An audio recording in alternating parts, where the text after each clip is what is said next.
Hey guys, it's Diana. It is Sunday, May 21st, and I have a quick flash vision and a dream that I'm going to share with you guys that I had just a couple nights ago. But before I tell you guys about my dreams, I wanted to say real quick, I was listening back to my last video, and I was talking about how many dreams I've had from the Lord. And you know how, like, whenever you listen back to yourself, I'm like, oh, I wish I wouldn't have said it like that. I don't want you guys to think I think I'm extra special or anything like that. All these dreams that I'm sharing, it's truly for the glory of God, and it's what He wants me to share. My whole point in that was just saying I get a lot of dreams, or I've had a lot of dreams here lately, and I share the ones that He wants me to share, and He's really taught me how to hear Him, and I was really just trying to satisfy probably some of the comments that I've gotten, and just trying to justify the fact that I know that these dreams are from the Lord, and He wants me to share them. So that's basically all I wanted to say. I don't think I'm extra special by any means, and these are really all for His glory. They're to encourage the bride, and they're also hopefully to possibly wake a few people up that are not expecting His return here anytime soon. Okay, so let me get into my dream from 2 nights ago, Friday, May 19th, 2 a.m. I recorded this. So I'd woken up, and I think I went to the bathroom because I was up, gotten back in bed. I was trying to go back to sleep. I'd closed my eyes, and this was a flash vision. It only lasted for a few seconds. It was really short, but I saw my iPhone, and it was ringing.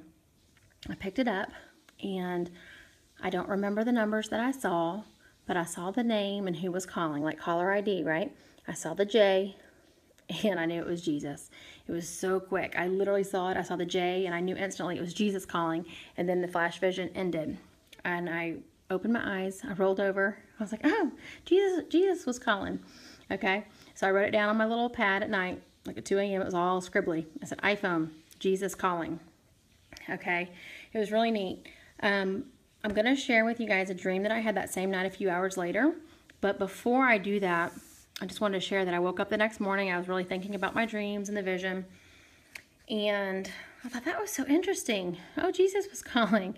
So I don't really know exactly what that was about. I just thought it was awesome.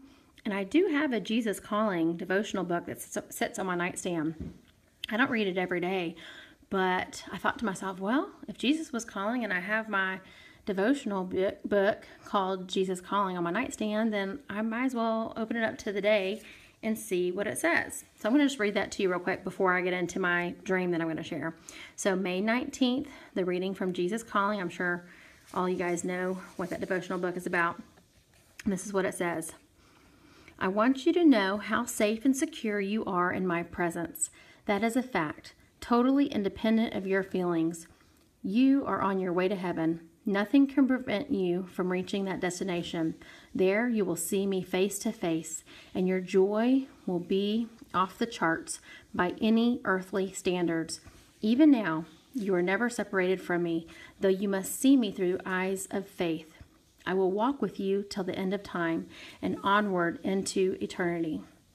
Although my presence is a guaranteed promise, that does not necessarily change your feelings. When you forget I am with you, you may experience loneliness or fear. It is through awareness of my presence that peace displaces negative feelings. Practice the discipline of walking consciously with me through each day. I just thought that was awesome. And then the scriptures that go along with it, 1 Corinthians 13:12 says, now we see but poor reflection as in a mirror. Then we shall see face to face. Now I know in part, then I shall know fully, even as I am fully known. And also Psalm 29:11. The Lord gives strength to His people. The Lord blesses His people with peace. So I just thought that was an awesome reading. I don't know if that's what He wanted me to do, but I just thought it was awesome. So I wanted to share that with you guys. Okay, now let me get into the dream that I had that same night, Friday, May 19th. I'd gone back to sleep, and then I had this dream around 5 a.m. My husband, me, and my daughter, we were heading out of town. And let me tell you this real quick. Let me get out of the dream. In real life, we have a trip planned for June 1st. And it's a kind of a work trip for me. But it's like one of those trips where you go for the weekend. And I do a little bit of work, like half the time. work like these little exhibit conferences. And then I show up for work for a couple hours, but then I have like the entire afternoons and nights to myself. So we were at this nice resort. So I thought, oh, it'd be a good time for my husband and daughter to come up. So that's planned in real life, okay, for June 1st. Anyways, back to my dream. So my daughter and my husband and I, we were heading to this exact resort. I saw the name of the resort in the dream. We were on our way there. We'd gotten there. And I wanted to take like a little adventure by myself. So I said, I'm going to just venture off by myself for a little bit and I'll meet you guys back. So I hadn't done anything with work. We basically had just kind of showed up. And I went off on my own. So in the dream, I am wandering down this path outside. And I'm wandering and wandering and wandering. I'm going on and on and on. And all of a sudden, I end up like kind of a change of scenery. All of a sudden, I'm at this beautiful, beautiful beach, kind of what you're looking at, like here, excuse me, like Caribbean. It was turquoise water. It was white sand. And I was just like, oh my gosh, this is so pretty. I was totally off on my own little world and I just kept walking and walking. All of a sudden, I don't know how long I've been walking. I basically was in a whole different city or town, basically. And I looked down at my watch and I was like, oh my gosh, I'm past time. I missed the meeting. It was like an hour past the time that I was supposed to show up for the work portion of this meeting. And I started freaking out. I was like, oh my gosh, I can't get back. Like, I don't know how long I've been going. Like, I just knew I was in a totally different, like, scene. Somehow I get to, like, a bus station. Because I was trying to figure out how to get back. So somehow or another, there was a bus station that popped up. So I get to this bus station. I'm like, how do I get back to this town? I'm trying to find a bus back. That's how far I'd gone. I knew I wasn't going to make it unless I took a bus. And the lady at the bus stop was like, I'm sorry, honey, but there's no bus that's going back that way. Like, you can't get back there. Like, there's no way you're going to get back. Sorry. There was just no buses coming. There was just no option. So I was like, oh, okay. When I was in this bus station, two girls came up and they saw me. They're like, oh, Diana. And they came running up talking to me. One of the girls was Ginger, the same girl that I talked about in my last dream that was the teacher.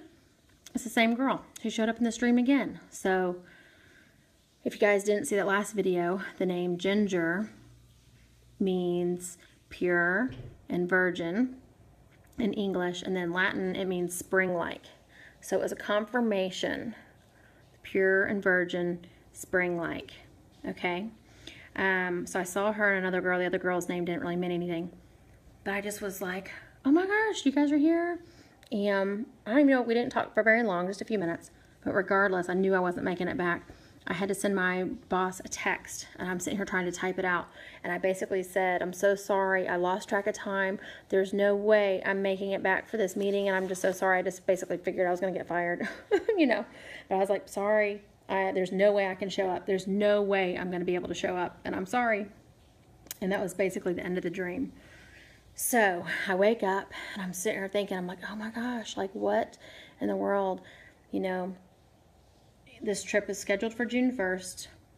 Is the Lord trying to tie like a real life trip planned into this dream?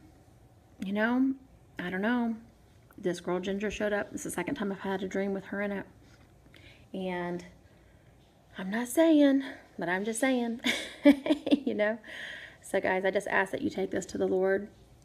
Ask Him for your own discernment and ask Him to lead you. I don't know. I think it's a confirmation of what I already know. What we won't know until we're there, which is not too much longer from now. Okay, so I just wanted to share my dream with you guys. I hope you'll find it encouraging. I really think it means that we'll be in paradise very, very, very soon. If I'm wrong, I'm wrong, okay? Like, I don't know. I can't say for sure. This is just my thoughts on this dream. And I know this dream was from the Lord. I know it's a confirmation for Ginger, and I know He wanted me to share it. I was asking Renee, are you sure you want me to share this dream? And I heard, finish the task. Finish the task. So I know I was supposed to share this dream. So that's what I'm doing today. So guys, have a great night. God bless you, and I will talk to you later. All right, bye-bye.